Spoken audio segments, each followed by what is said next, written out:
Hi everyone, कैसे हैं आप सब लोग? I hope you all are doing good. So हम कंटिन्यू करने जा रहे हैं अपना चैप्टर लाइफ प्रोसेसेस। इसके ऑलमोस्ट सारे टॉपिक्स हमने कर लिए हैं। सर्कुलेटरी सिस्टम अभी हमारा रहता है। सो बेसिकली बच्चों, ये देखिए, हमने एक एक करके जो सारे सिस्टम्स पढ़े हैं। डाइजेशन में हमने देखा कि जो भी फूड मटेरियल हम लेते हैं, फूड इनटेक जो हमारा होता है, उसको हम डाइजेशन के थ्रू क्या करते हैं, छोटे छोटे पार्ट्स में तोड़ देते हैं। रिस्पिरेशन से क्या होता है, वो जो फूड हमने लिया उसके ब्रेक डाउन से हमें एनर्जी डिराइव होती है, एनर्जी मिलती है हमारे बॉडी को। ठीक है, ये सारी चीज़ें हमने देख ली। एक्सक्रीशन में भी हम देखेंगे कि जो वेस्ट मटेरियल है, बाई प्रोडक्ट्स जो बच जाते हैं आपके सेल्स के अंदर, जो मेटाबॉलिक प्रोसेसेस होते रहते हैं, उनसे जो बाय प्रोडक्ट्स होते हैं उनका एक्सक्रीशन करते हैं हम अपनी बॉडी से, उनको बाहर निकाल देते हैं। ठीक है, लेकिन आप ये सोचो कि हमने खाना खा लिया, उसका ब्रेक डाउन कर लिया, उससे हमने एनर्जी भी ले ली, लेकिन हमारी बॉडी में जो इतने सारे सेल्स हैं, इतने ऑर्गन्स हैं, टिश्यूज हैं, उनको आप सोचो, छोटे छोटे जो सेल्स हैं वो एक एक सेल्स फंक्शन करते हैं। ठीक है, हर सेल के पास एनर्जी जानी चाहिए। जो हमारी बॉडी में ब्लड है, वो ब्लड हर जगह एक एक पार्ट तक पहुंचना चाहिए। तो कुछ तो हमारी बॉडी के अंदर ऐसा सिस्टम होगा, कोई तो ऐसी चीज होगी। क्योंकि देखो, आप खुद ब खुद आप कैसे सोच सकते हो, ब्लड जो है हमारा वो लिक्विड होता है। ठीक है, तो चलो हम एक ये प्रोसेस जानते हैं, डिफ्यूजन हमें पता है, इसमें जो है वो हायर कंसंट्रेशन से लोअर कंसंट्रेशन की तरफ जो है आपका फ्लूइड वो मूव करता है, अपने कंसंट्रेशन ग्रेडियंट की तरफ वो जाता है। लेकिन आपकी बॉडी, आप सोचो आपकी हाइट कितनी ज़्यादा है, तो यहाँ पे एक टॉप मोस्ट पार्ट जो है और लोअर मोस्ट पार्ट है, एक एक पार्ट तक ब्लड को जाना है। तो क्या केवल डिफ्यूजन से ये पॉसिबल है कि जो ब्लड है वो हर तरफ आपके बॉडी के मूव कर पाए? और जब तक ब्लड आपके एक एक टिश्यू तक, एक एक सेल तक नहीं पहुंचेगा, तब तक बाकी चीज़ें, ब्लड के अंदर जो चीज़ें मिली हुई होती हैं और गैसेस का एक्सचेंज वगैरह सब आप ब्लड के थ्रू ही कर पाते हो। तो ये चीज़ आखिर कैसे पॉसिबल है? कुछ तो ऐसे एकदम कोई सिस्टम की ज़रूरत है हमारे बॉडी में जो ये काम कर पाए, which is very very important. Her cheese, suppose अगर आपने एनर्जी भी डिराइव कर ली अपने खाने से, लेकिन ये एनर्जी आपके एक एक बॉडी पार्ट तक नहीं पहुंच रही है, तो ये किसी यूज़ की नहीं है। सो इस प्रोसेस, और आप कह सकते हो इस काम को करने के लिए, ब्लड को शरीर के एक एक पार्ट तक पहुंचाने के लिए, हमारी बॉडी में जो सिस्टम है, that is circulatory system. Circulation means चारों तरफ घूमना, ह्यूमन सर्कुलेटरी सिस्टम। तो ह्यूमन में सर्कुलेशन जो हो रहा है वो किसके थ्रू होता है, ये सब चीजें हम इस चैप्टर में आज पढ़ने वाले हैं। Okay, so human circulatory system consists of a network of arteries, veins and capillaries with the heart pumping blood through it। ठीक है, अभी सर्कुलेटरी सिस्टम में क्या क्या होता है, आपका पूरा नेटवर्क होता है। ऐसा नहीं कि केवल हार्ट अकेला आपका सारा काम कर रहा है, उसके अलावा उसके हेल्पर्स भी बहुत सारे इसमें मौजूद होते हैं। आर्टरीज होती हैं, वेन्स होती हैं, कैपिलरीज होती हैं with the heart pumping blood through it. और मेन जो इसका बॉस है, इन सबका जो बॉस होता है वो आपका हार्ट है, जो क्या कर रहा है, इन सब में ब्लड को पंप कर रहा है। ठीक है, और ब्लड पंपिंग कैसे हो रही है, क्या प्रेशर होता है, किस तरह से ब्लड मूव करता है, कहाँ से कहाँ जाता है, हमारे हार्ट के अंदर कितने सारे पार्ट्स होते हैं, ये सब चीज़ हम एक एक करके इस वीडियो में देखने वाले हैं। Okay, so the primary role of the circulatory system is, circulatory system जो आपके बॉडी में प्रेजेंट है उसका प्राइमरी रोल क्या है? First, to provide essential nutrients, minerals and respiratory gases. Oxygen and carbon dioxide दो आपकी रेस्पिरेटरी गैसेस हैं। And hormones to various parts of the body, जो भी चीज़ों को एक पार्ट से दूसरे पार्ट तक पहुंचाना है, ये सारा काम हमारा सर्कुलेटरी सिस्टम कर रहा है। Alternatively the circulatory system is also responsible for collecting metabolic waste. अब देखो, ये गैसेस को पहुंचाने या फिर किसी दूसरी चीज़ों को, हार्मोन्स वगैरह को पहुंचाने जब एक सेल तक जा रहा है, और उस सेल में क्या मिलेगा इसे, सेल्स तो सारे अपना फंक्शन कर रहे हैं, लेकिन साथ साथ वो बाय प्रोडक्ट्स, जो उनका वेस्ट मटेरियल इकट्ठा होते जा रहा है एक एक सेल्स में, वो साथ साथ वो भी ब्लड में दे देते हैं। ठीक है, तो एक काम तो ये करने तो गया था, उन्हें पहुंचाने गया था जरूरी चीज़ें कि भाई ये लो, ये तुम्हारे काम की चीज़ें, ये मैं तुम्हें पहुंचाने आया हूँ। लेकिन साथ साथ सेल्स ने क्या किया, इन्होंने बोला कि ये भाई तुम यहाँ तक आ ही गए हो और हमें ये ज़रूरी चीज़ तुमने पहुंचा दी है, तो यहाँ से वापस तुम खाली जाओगे, इससे अच्छा मैं तुम्हें ये जो चीज़ें देता हूँ ये तुम लेके चले जाओ। ठीक है, तो ब्लड हमारा सेल्स के पास गया, उसने रेस्पिरेटरी गैसेस पहुंचाई, न्यूट्रिएंट्स, मिनरल्स, जो भी चीज़ें पहुंचानी थी ब्लड ने दे दिया उसको सेल्स के अंदर। और इसके बदले में सेल्स ने क्या दिया, अपने मेटाबॉलिक वेस्ट जो थे, सपोज कार्बन डाइऑक्साइड अगर कोई सेल प्रोड्यूस कर रहा है जिसकी ज़रूरत उसे नहीं है, ये वेस्ट है उसके लिए, तो उसने ब्लड में दे दिया कि भाई जब तुम वापस जा ही रहे हो तो तुम खाली हाथ मत जाओ, तुम ये लेके चले जाओ, और इसे जहां पहुंचाना है तुम वहां पहुंचा देना, ये सब तुम्हारा काम है। ठीक है। सो ये पूरा जिम्मा हमारी बॉडी के अंदर कौन उठाता है? Human circulatory system. कौन सी चीज को कहाँ पहुंचानी है और कहाँ से वापस लेके आना है, ये सब चीजें सर्कुलेटरी सिस्टम के अंदर होती हैं। ठीक है। सो ये alternatively the circulatory system is also responsible for collecting metabolic waste and toxins from the cells. Cells से इसने कलेक्ट कर लिया and tissues to be purified और एक्सपेल्ड फ्रॉम द बॉडी। अब ये ब्लड का काम है कि वो देखेगा कि इसको प्यूरिफाई करना है या इसे बॉडी से एक्सपेल आउट करना है। ठीक है। तो ये सारा काम जो है हमारा किसका है? सर्कुलेटरी सिस्टम का। अब देख लेते हैं सर्कुलेटरी सिस्टम के अंदर और क्या क्या चीजें आती है, और कौन से ऑर्गन्स होते हैं। The human circulatory system comprises four main organs. Four main organs होते हैं हमारे सर्कुलेटरी सिस्टम में। फर्स्ट है ब्लड। ब्लड को चलो हमने यहाँ ऑर्गन बोल दिया है, but technically blood is considered as a tissue. Blood जो है वो एक टिश्यू है आपका। सेकेंड ब्लड वेसल्स होते हैं। Third heart itself. And fourth है आपका लिम्फेटिक सिस्टम। ये चार ऑर्गन्स हैं आपके सर्कुलेटरी सिस्टम के। अब एक एक करके हम देखते हैं इनका क्या फंक्शन है, क्या क्या रोल है हमारे सर्कुलेटरी सिस्टम में। थोड़ा सा इन्फॉर्मेशन हम ब्लड वेसल्स के बारे में यहाँ देख लेते हैं। There are different types of blood vessels in our body, each carrying out specialised functions. जो अलग अलग ब्लड वेसल्स प्रेजेंट होते हैं हमारी बॉडी में, उनके सबके काम अलग अलग हैं, स्पेशलाइज किया हुआ है। जैसे आप करते हो ना, कोई इंजीनियरिंग कर रहा है, कोई एमबीए कर रहा है, तो हम फील्ड, स्पेशलाइज्ड फील्ड चुनते हैं। तो उसी तरह से ये जो ब्लड वेसल्स हैं, इनको अलग अलग काम दिए हुए, एक दूसरे के काम में ये इंटरफेयर नहीं करते। जो इनका काम है, इनको बस उनसे मतलब है। Three types of blood vessels are arteries, veins and capillaries. ये तीन ब्लड वेसल्स जो है हमारी बॉडी के अंदर प्रेजेंट होते हैं। अब देखो यहाँ पे मैं आपको एक ट्रिक बताती हूँ। आर्टरीज, आर्टरीज अ से प्रोनाउंस कर रहे हैं ना हम, आर्टरीज। तो आप याद रखो, आर्टरीज जो है ये हमेशा क्या कैरी करते हैं? ऑक्सीजनेटेड। अ से आर्टरी, अ से ऑक्सीजनेटेड। देखो आर्टरीज और वेन्स में बच्चों को कंफ्यूजन होती है, तो आप अगर एक अच्छे से लर्न कर लोगे तो दूसरा आपको खुद ब खुद लर्न हो जाएगा। Arteries, A for arteries. अ से आप याद रखो, अ से आर्टरीज हम बोल रहे हैं, अ से। और ऑक्सीजनेटेड ब्लड ये कैरी करते हैं। ठीक है। And A for away, A for away. तो आर्टरीज जो है ये हमेशा ऑक्सीजनेटेड ब्लड कैरी करेंगी and they will always carry the blood away from the heart. ये चीजें आपको याद रखनी, ए for arteries, A for away. ठीक है। और अब इसका ऑपोजिट आ जाओ आप वेन्स में। आर्टरीज और वेन्स में अक्सर डिफरेंस करने के लिए आता है, differentiate between arteries and veins. तो ए से हमने आर्टरी को ऑक्सीजनेटेड लर्न किया है, तो वेन्स में आप कर लो डीऑक्सीजनेटेड। और आर्टरीज हमेशा हार्ट से आपके ब्लड को अवे ले जा रही है, दैट मीन्स दूर ले जा रही है, तो वेन्स क्या करेंगे? ये हार्ट में लेके आएंगे, हार्ट के अंदर लेके आएंगे। ठीक है। सो ये एक डिफरेंस हो जाता है दोनों में। अभी हम यहाँ देख लेते हैं क्या लिखा हुआ है। These are thick walled blood vessels. Arteries जो है वो थिक वॉल्ड होती है। थिक वॉल्ड क्यों होती हैं? क्योंकि ये हार्ट से आपके ब्लड को कैरी करके डिफरेंट पार्ट्स तक ले जाती है ना, तो इनको प्रेशर बहुत ज्यादा झेलना पड़ता है। हार्ट से एक ही बार जो ये ब्लड निकलता है ना, सबको कैरी करके ये दूसरे पार्ट्स तक ले जाती हैं, तो इनको काफी प्रेशर से जो ब्लड आता है उसको कैरी करना पड़ता है। दैट्स वाई जो इनकी वॉल्स हैं वो कैसी होती हैं? थिक होती हैं, थिक वॉल्ड होती हैं। which carry oxygenated blood from the heart to different organs। Heart से ले जा रही हैं और अलग अलग ऑर्गन्स तक पहुंचा रही हैं। अच्छा, अब एक चीज और यहाँ पे देख लो। आर्टरीज का मैंने आपको बता दिया, ये हमेशा 99% केसेस में क्या करेंगी? ब्लड को हार्ट से दूर लेके जाएंगी, एक्सेप्ट 1% केस। एक इसका एक्सेप्शन होता है, आर्टरीज में भी होता है और ये वेन्स में भी होता है। और वो एक्सेप्शन क्या है? Pulmonary artery.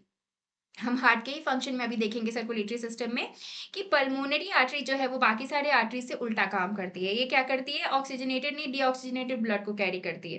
पल्मोनरी आर्टरी जो है आपकी, ये एक्सेप्शन क्या है? अभी अब जब हम हार्ट का फंक्शन देखेंगे ना, तो उसमें मैं आपको अच्छे से समझा दूंगी। फिलहाल अभी आप इस तरह से इसको याद रखो कि आर्टरीज आपकी हमेशा ऑक्सीजनेटेड ब्लड कैरी करेंगी और जो वेन्स हैं वो डीऑक्सीजनेटेड ब्लड को कैरी करते हैं। ठीक है। अब देखो आर्टरीज की वॉल्स जो है वो थिक होती हैं। Veins are, these are thin walled blood vessels. जो वेन होती है उनके वॉल्स कैसे होते हैं? थिन वॉल्ड होते हैं। और which carry deoxygenated blood from different organs to the heart. अब डीऑक्सीजनेटेड ब्लड है, दैट मीन्स उसमें ऑक्सीजन नहीं है, कार्बन डाइऑक्साइड है। तो ये आप कह सकते हो इम्प्योर ब्लड है आपका, प्योर नहीं है, डीऑक्सीजनेटेड है, तो इसको हार्ट तक पहुंचाना है। जो काम कौन करता है? वेन्स करती हैं। Pulmonary veins are the exceptions because they carry oxygenated blood. अब इन दोनों का एक्सेप्शन एक ही है। आर्टरी का आपका पल्मोनरी आर्टरी जो है वो एक्सेप्शन है, और वेन्स में आपके पल्मोनरी वेन्स जो है वो एक्सेप्शंस होते हैं। अब कैपिलरीज क्या होती है? These are blood vessels which have single celled walls. Capillaries बहुत स्मॉल आपकी ब्लड वेसल्स होती हैं, सिंगल सेल्ड वॉल्स होते हैं इनके। ठीक है। सो ये आपकी कैपिलरीज होती हैं। अब जैसे जैसे आप हार्ट का फंक्शन फंक्शन पढ़ोगे ना, आपको एक-एक चीज़ अच्छे से क्लियर हो जाएगी। चलो अब अपना जो मेन हीरो है इस मूवी का, उसके बारे में थोड़ा-सा जान लेते हैं। Our pump the heart. अब हार्ट के बारे में देखते हैं। The heart is a muscular organ which is as big as our fist. जो हमारी मुट्ठी होती है ना, बस इतना बड़ा-सा शेप होता है आपके हार्ट का। Because both oxygen and carbon dioxide have to be transported by the blood. अब जो आपका ब्लड है वो देखो कितना इंपॉर्टेंट काम कर रहा है, ऑक्सीजन को भी ट्रांसपोर्ट करता है और सेल्स में जाता है तो वो कार्बन डाइऑक्साइड भी ब्लड में दे देती हैं, तो ब्लड कार्बन डाइऑक्साइड को भी ट्रांसपोर्ट करता है। तो हार्ट में आपके वैसा ब्लड भी आ रहा है जिसमें ऑक्सीजन मिक्स है और वैसा ब्लड भी आ रहा है जिसमें कार्बन डाइऑक्साइड मिक्स है। तो इसके लिए क्या हुआ, अब 2 तरह के जो ब्लड आएँगे वो एक साथ हार्ट में आएँगे तो इंटरमिक्सिंग हो जाएगी। वो दोनों आपस में मिक्स हो जाएँगे, फिर पता ही नहीं चलेगा कौन से ब्लड में ऑक्सीजन था, कौन से ब्लड में कार्बन डाइऑक्साइड था। तो इसके लिए क्या किया गया है कि जो हमारा हार्ट होता है उसमें डिफरेंट चैम्बर्स होते हैं, अलग-अलग चैम्बर्स होते हैं to prevent the oxygen rich blood from mixing with the blood containing carbon dioxide. Heart जो है हमारा वो चैम्बर्ड क्यों होता है? क्यों इसमें इतने चैम्बर्स होते हैं? ताकि इंटरमिक्सिंग ना हो जाए, जो ब्लड है वो एक दूसरे के साथ मिक्स ना हो जाए। The carbon dioxide rich blood has to reach the lungs for the carbon dioxide to be removed. अब जिस ब्लड में कार्बन डाइऑक्साइड है उसको लंग्स तक जाना है, वहीं से ना हम कार्बन डाइऑक्साइड रिमूव करते हैं, ऑक्सीजन को टेक इन करते हैं। तो लंग्स में ये काम होता है, आपका कार्बन डाइऑक्साइड जो है उसका रिमूवल हो जाता है। And the oxygenated blood from the lungs has to be brought back to the heart.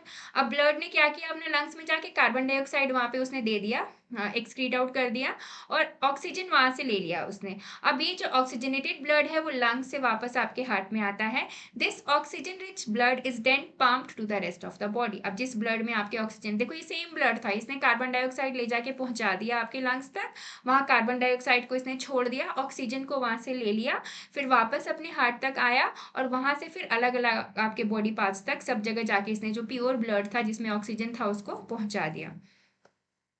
अब ये आपके यहाँ पे आपको हार्ट का स्ट्रक्चर दिख रहा है, इसमें देखो आपको अलग अलग इसमें दिखेंगे इसके पार्ट्स, क्या क्या प्रेजेंट है हमारे हार्ट में। ये रही पल्मोनरी आर्टरी, ये पल्मोनरी वेन है आपका, left atrium, left ventricle, septum, right ventricle, vena cava from lower body, vena cava from upper body, right atrium and aorta. ठीक है। अब हार्ट का जैसे ही मैं आपको फंक्शन बताऊंगी ना, एक एक चीज आपको खुद ब खुद याद आ जाएगी कि कौन सी चीज कहाँ प्रेजेंट है। आप एक बार उसका फंक्शन समझोगे ना तो आपको एक एक चीज क्लियर होगी। ठीक है। फिलहाल अभी आपने हार्ट का स्ट्रक्चर देखा, देखो हम इसके आगे देखते हैं कि हमें क्या देखना है। ऑक्सीजन रिच ब्लड, अच्छा ठीक है, ये सेम ये टेक्स्ट मैंने पूरा आपकी एनसीईआरटी बुक से ही लिया है, जैसा जैसा आपको एनसीईआरटी बुक में एक्सप्लेन किया हुआ है, ये दोनों टेक्स्ट आपके उसके ही हैं। चलो अब मैं यहाँ आपको बताती हूँ, एक ये फ्लो चार्ट है। ठीक है। ये इसको अगर आप समझ जाओगे तो आपको ये जो हार्ट की फंक्शनिंग है ना बिल्कुल भी कॉम्प्लेक्स नहीं लगने वाली है, बिल्कुल ईजी हो जाएगी आपके लिए। ठीक है। ये मेन है, इसको अगर आपने समझ लिया तो इसके ऊपर के जो 2 स्लाइड्स हैं जिसमें पूरा आपका लिखा हुआ है एनसीईआरटी का कि कहाँ से पहले कौन से चैम्बर से जाता है, किस एट्रियम में, किस वेंट्रिकल में, एक एक करके आपको सारी चीज क्लियर हो जाएगी। ठीक है। अब यहाँ पे देखो क्या है, ये है आपका, ये हमारी बॉडी। चलो इसके बारे में हम पढ़ रहे हैं। IVC, SVC, inferior vena cava and superior vena cava, जो आपने देखा है ना यहाँ पे, vena cava from upper body and vena cava from lower body, ये दो हमने देखा ना यहाँ पे। ठीक है। तो जो आपकी वेना कावा अपर बॉडी से ब्लड को लेके आती है वो होती है आपकी सुपीरियर वेना कावा, और जो नीचे लोअर बॉडी से लेके आ रही, हार्ट हमारा बीच में है ना, हार्ट हमारा कहाँ पे है, चेस्ट कैविटी में आपका हार्ट प्रेजेंट है, तो कुछ पोर्शन आपका इसके ऊपर भी है, हार्ट के ऊपर भी है, तो वो अपर बॉडी हो गया, और इसके नीचे के जो पोर्शन हो गए वो आपके लोअर बॉडी से हो गए। तो लोअर बॉडी से भी ब्लड को लाना है हार्ट में, अपर बॉडी से भी लाना है, तो अपर बॉडी से कौन ला रहा है, superior vena cava, lower body से कौन ला रहा है, इंफीरियर वेना कावा। ठीक है। और यहाँ पे जो भी आपको ये ब्लू स्ट्रक्चर में दिखाया हुआ है ना, ये डीऑक्सीजनेटेड ब्लड है, दैट मीन्स गंदा ब्लड है, इम्प्योर ब्लड है। और यहाँ जो आपको ये ऑरेंज ऑरेंज सा दिख रहा है दैट इज प्योर ब्लड। ठीक है। तो जो प्योर ब्लड है वो हम बॉडी के सारे पार्ट्स तक पहुंचाएंगे, और जो इम्प्योर है उसको हम लंग्स तक पहुंचाएंगे, ताकि लंग्स में उसका प्यूरिफिकेशन हो जाए, कार्बन डाइऑक्साइड उसमें से निकल जाए, उसमें कौन एंटर कर जाए, ऑक्सीजन एंटर कर जाए। ये चीज कंसेप्ट आप धीरे धीरे करके समझो आराम से। अभी इसमें कुछ नोट करने की आपको जरूरत नहीं है, पेन पेंसिल कॉपी कुछ भी, सब कुछ आप साइड कर दो और मेरी बात ध्यान से सुनो। देखो सबसे पहले हमने शुरू किया है कि इम्प्योर ब्लड हमारी बॉडी में आ रहा है, पूरे सेल पूरे हमारी बॉडी से इम्प्योर ब्लड जो है वो हमारे हार्ट में आ रहा है। कौन लेके आ रहा है, जो अपर बॉडी पार्ट है वहां पे से सुपीरियर वेना कावा, और जो लोअर बॉडी पार्ट है वहां से इंफीरियर वेना कावा। यहाँ पे आपके हार्ट के अंदर इम्प्योर ब्लड लेके आ गए हैं, ठीक है। सेम चीज यहाँ पे लिखी हुई है, inferior vena cava and superior vena cava impure blood लेके आ जाते हैं, ठीक है। अब ये कहाँ लेके आते हैं? सबसे पहले ये लेके आते हैं राइट एट्रियम में। ये वाला है आपका राइट एट्रियम, ये पार्ट जो आपको दिख रहा है ना, ये है राइट एट्रियम। राइट एट्रियम में आपके क्या आ गया? इम्प्योर ब्लड आ गया, दैट मीन्स गंदा ब्लड आ गया, जिसमें कार्बन डाइऑक्साइड है, हमें उसकी जरूरत नहीं है।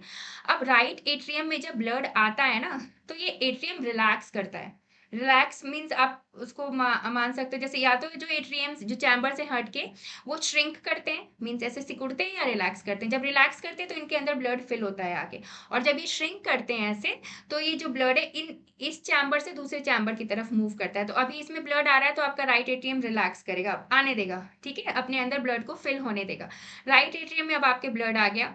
राइट एट्रियम से ये ब्लड कहाँ जाता है? राइट वेंट्रिकल में, ठीक है। और एट्रियम और वेंट्रिकल के बीच में वॉल्व्स होती हैं, इनके बीच में ट्राइकस्पिड वॉल्व प्रेजेंट है। राइट एट्रियम और राइट वेंट्रिकल के बीच में कौन सी वॉल्व प्रेजेंट है? आपकी ट्राइकस्पिड वॉल्व प्रेजेंट है। अब हमारा जो इम्प्योर ब्लड है राइट एट्रियम से राइट वेंट्रिकल में आ गया है।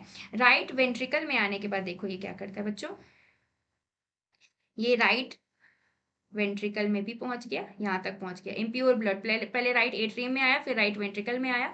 अब इसके बाद देखो यहाँ पे ये आपको रास्ता दिख रहा है, ये पल्मोनरी आर्टरी वाला, ये वाला रास्ता पल्मोनरी आर्टरी।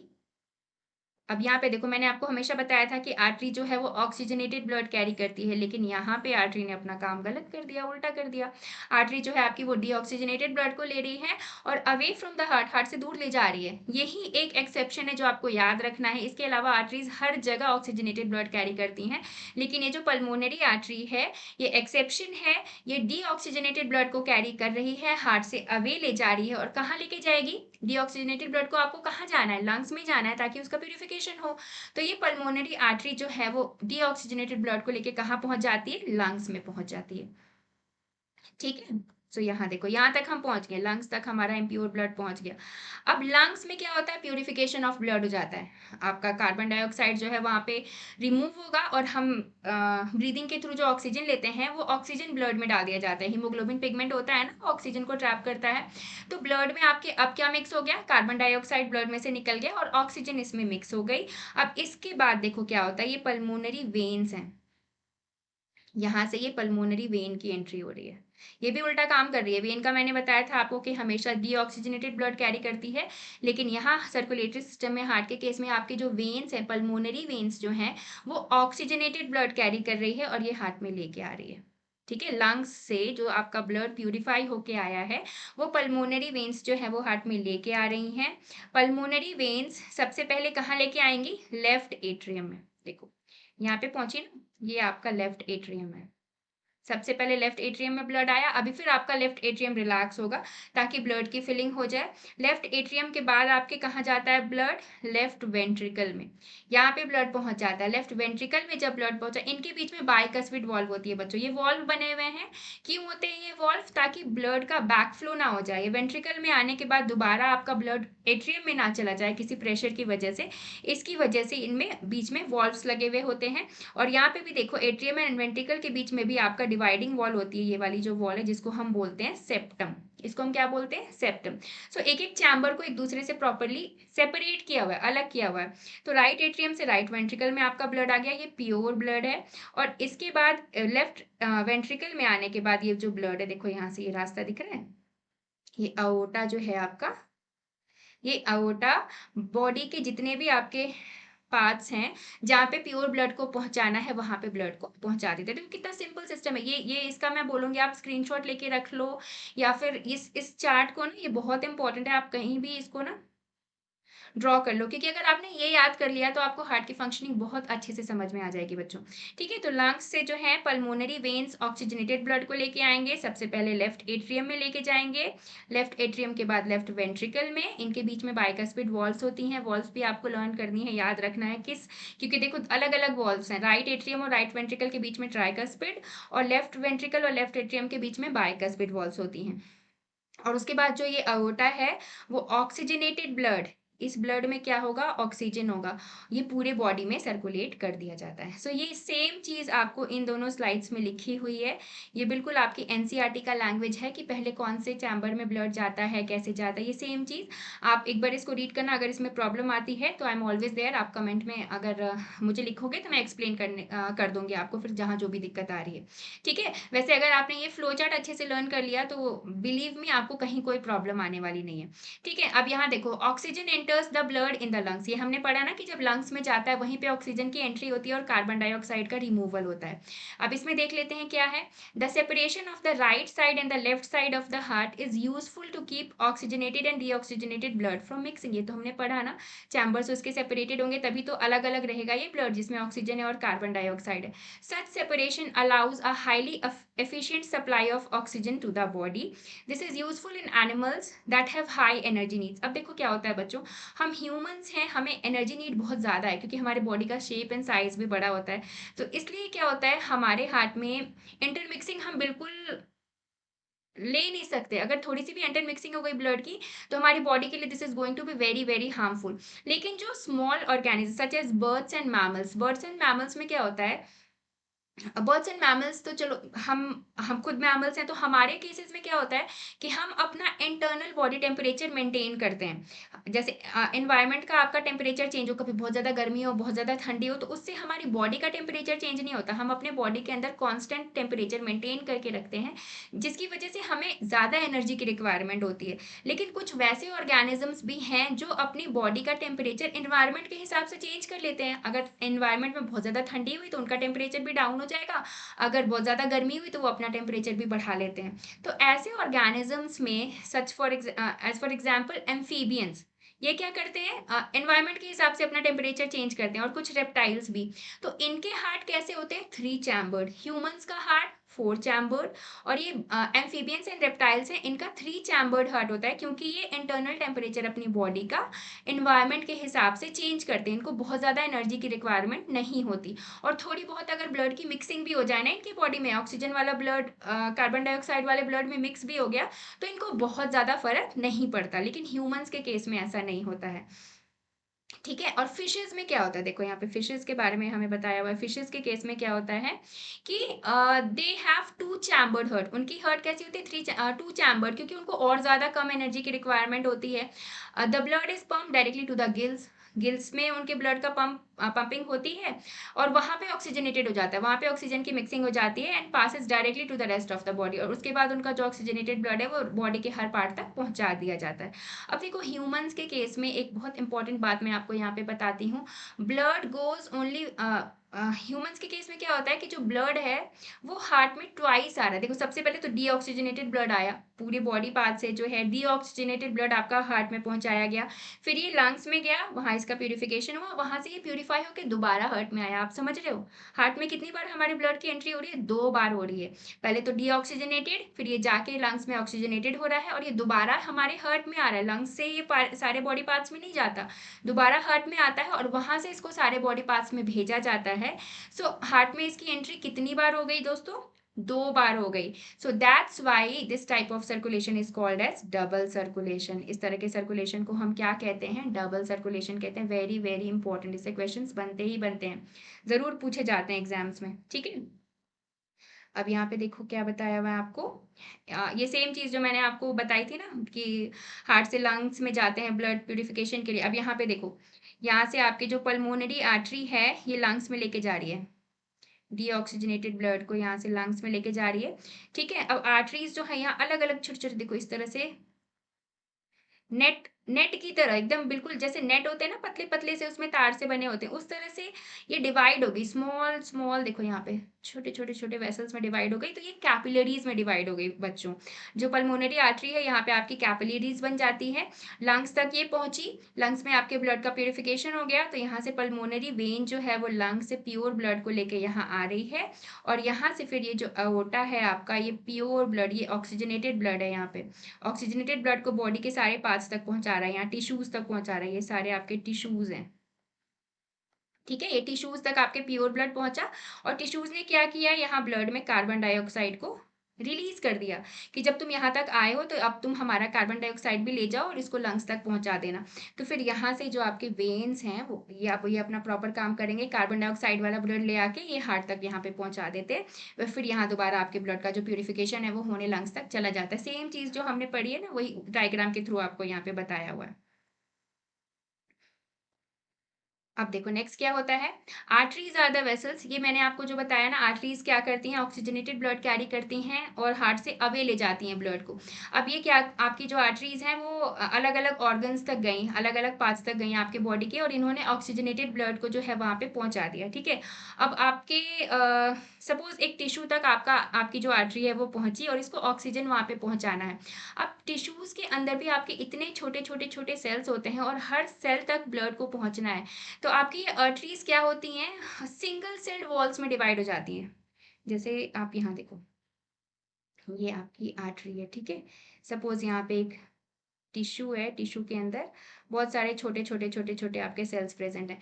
तो ये आर्टरी ना अब यहाँ पे आके इस तरह से डिवाइड हो जाएगी, क्योंकि इसको हर जगह पहुंचाना है ना ब्लड को, तो इस तरह से डिवाइड हो जाएगी। तो ये किस में डिवाइड हो जाती है, कैपिलरीज फॉर्म कर देती है। स्मॉलेस्ट जो वेसल्स बनाती है ना, बहुत बहुत पतले से होते हैं, 1 सेल थिक। ठीक है, ये कैपिलरीज में डिवाइड हो रही है, इनकी थिकनेस कितनी है, 1 सेल थिक, ताकि ये एक एक सेल तक पहुंच जाए। तो ये आपकी आर्टरी जो है यही आगे चल के कैपिलरीज फॉर्म कर दे रही है। यहाँ पे ये क्या फॉर्म हो जा रहे हैं, कैपिलरीज। और कैपिलरीज में क्यों फॉर्म हो जा रही है ये, ताकि एक एक सेल तक जो है आपका ब्लड पहुंच जाए। तो आर्टरीज जो है इसने ऑक्सीजन पहुंचाया, पहले कैपिलरी में चेंज हुई और यहाँ पे ऑक्सीजन पहुंचा दिया इसने, और इस टिश्यू से इसने क्या ले लिया, कार्बन डाइऑक्साइड ले लिया, और फिर ये कैपिलरीज ही आपके यहाँ आगे आके वेन्स बन जाती हैं। वेन्स क्यों बोलने लगते हैं बच्चों हम इनको अब, क्योंकि अब ये डीऑक्सीजनेटेड ब्लड कैरी कर रहे हैं और ये दोबारा ये जो डीऑक्सीजनेटेड ब्लड है इसको लेके कहाँ तक जाती हैं, लंग्स तक जाती हैं। सो सेम कंसेप्ट इसका आप यहाँ पे लिखा हुआ है आपका, आर्टरीज ऑक्सीजनेटेड ब्लड को कैरी कर रही हैं और ये टिश्यूज तक पहुंचा रही हैं आपके ऑक्सीजनेटेड ब्लड को। कैसे पहुंचा रही हैं, पहुंचाने के लिए इनको कैपिलरीज में चेंज होना पड़ता है, और उसके बाद ये कैपिलरीज से दोबारा वेन्स में चेंज होती हैं, वहां से कार्बन डाइऑक्साइड को गेन करती हैं और डीऑक्सीजनेटेड ब्लड को लेके दोबारा कहाँ पहुंच जाती हैं, ये हार्ट तक पहुंच जाती हैं। Exchange of material between the blood and surrounding cells take place across this thin wall, the capillary then join together to form veins. देखो जहां मैंने ये आपको बताया ना, कैपिलरीज ज्वाइन होकर वेन्स बनाती हैं। जब तक इनमें ऑक्सीजन था ये आर्टरी थी, और जब इन्होंने कार्बन डाइऑक्साइड कैरी कर लिया ये वेन्स बन गई, and convey the blood away from the organ और टिश्यू। और उसके बाद ब्लड से दूर, ये टिश्यू से दूर आपके ब्लड को लेके चली जाती। So this was the concept here. अब इसके बाद देखते हैं हमें और क्या देखना है, थोड़ा सा इसमें आपका और एक रह गया है, maintenance by platelets. What happens if the system of tubes develops a leak. अच्छा ठीक है, देखो ये तो हमने देख लिया कि ये इतने सारे ट्यूब्स, वेसल, आर्टरीज, वेन्स, ये सब जो है ब्लड को कैरी करें, लेकिन सपोज अगर इसमें कुछ लीक हो गया, कोई इंजरी हो गई जिसकी वजह से कहीं से लीक स्टार्ट हो गया, ब्लड जो है आपका वो निकलना शुरू हो गया, ब्लीडिंग स्टार्ट हो गई, अगर हम इंजर्ड हो गए तो उस सिचुएशंस में क्या होता है बच्चों, वैसे केस में क्या होता है कि the loss of blood from the system has to be minimised. Blood loss तो हमें किसी भी तरह से रोकना है ना, क्योंकि प्रेशर का काम है। आपके हार्ट से प्रेशर से आपके ब्लड निकलता है आर्टरीज में और बॉडी पार्ट्स तक जाता है, तो अगर कहीं से ब्लड लीक हो रहा है तो वो प्रेशर कम हो जाएगा, फिर आपके जो हार्ट की एफिशिएंसी है वो कम हो जाएगी।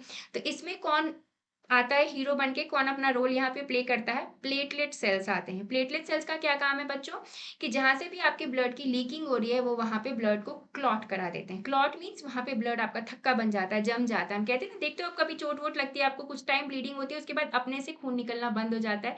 क्यों हो जाता है, क्योंकि वहां ब्लड जो है आपका वो क्लॉट हो जाता है। ठीक है, और ब्लड क्लॉटिंग के टाइम फिर आपके जो ब्लड का लॉस है वहां से रुक जाता है। ठीक है, अब देखो एक और चीज हमें देखनी है, लिम्फ। लिम्फ क्या होता है, there is another type of fluid which also involve in transportation. अब दिस इज कॉल्ड लिम्फ और टिश्यू फ्लूइड। अब लिम्फ और टिश्यू फ्लूइड क्या होते हैं भाई, इनका क्या रोल है ये भी देख ही लेते हैं। Through the pores present in the walls of capillaries, जो आपकी आर्टरीज है वो कैपिलरीज में चेंज हो गई, लेकिन कैपिलरीज में ना स्मॉल पोर्स होते हैं, छोटे छोटे पोर्स होते हैं। अब इन पोर्स से क्या होता है कि कुछ पोर्शन जो है ब्लड का वो बाहर आ जाता है, सब कुछ बाहर नहीं आता। Small amount of plasma, proteins and blood cells, ये सब ब्लड में प्रेजेंट होते हैं ना, आपके प्लाज्मा होते हैं, प्रोटीन्स होते हैं, ब्लड सेल्स होते हैं, ये बाहर आ जाते हैं, इंटरसेलुलर स्पेस में आ जाते हैं आपकी कैपिलरीज से, और यही क्या फॉर्म करते हैं, they form the lymph form कर देते हैं। It is similar to the plasma of the blood, इनका जो कॉम्पोजिशन है ना, वो प्लाज्मा, ब्लड के प्लाज्मा जैसा ही होता है, लेकिन इनमें कोई कलर नहीं होता, इनमें हीमोग्लोबिन पिगमेंट ही नहीं है, तो इनमें कलर कहाँ से आएगा, they are colourless and they contain less protein, जितना प्रोटीन हमारे ब्लड में होता है उससे कम प्रोटीन लिम्फ में मिलता है। Lymph drains into lymphatic capillaries, अब लिम्फ जो है वो कहाँ पे जाके मिलते हैं, लिम्फेटिक कैपिलरीज में, from the intercellular spaces which join to form large lymph vessels, और ये जो लिम्फेटिक कैपिलरीज हैं, अगर ये इकट्ठी हो जाती हैं, जुड़ जाती हैं, ज्वाइन कर जाती हैं, तो ये क्या फॉर्म करती हैं, लिम्फ वेसल्स को फॉर्म कर देती हैं, and finally open into the larger veins, और ये फाइनली कहाँ जाके ओपन होते हैं, वेन्स में जाके ओपन हो जाते हैं। Lymph carries digested and absorbed fat from intestine and drains access fluid from extra cellular space back into the blood, ठीक है। सो ये लिम्फ का फंक्शन था। So this was all about the circulatory system in humans. मैंने कोशिश की है कि आपको अच्छे तरीके से समझा पाऊँ, एक एक कंसेप्ट आपका क्लियर कर पाऊँ। I hope this video was useful for you. So stay tuned, see you in my next video. Thanks for watching.